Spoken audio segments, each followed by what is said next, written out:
famílies que tenen aquest tipus d'oferta i que se'ls ha de donar una sortida legal a l'exercici d'aquesta activitat. Per tant, aquest serà per nosaltres el gran tema de debat.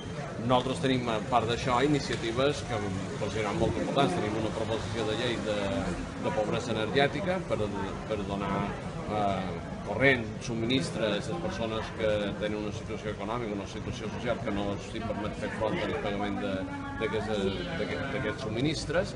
Tenim unes esmenes a la modificació de la compilació de dret foral balear en relació a la custòdia compartida. Nosaltres continuarem insistint en la defensa de la custòdia compartida dels nens en cas de separació o divorci per part dels progenitors, i tenim després tot un ventall de proposicions no de llei relatives a l'autogovern, relatives a la Secretaria General Tècnica, si tenim millor transparència i millor control dels bombers públics.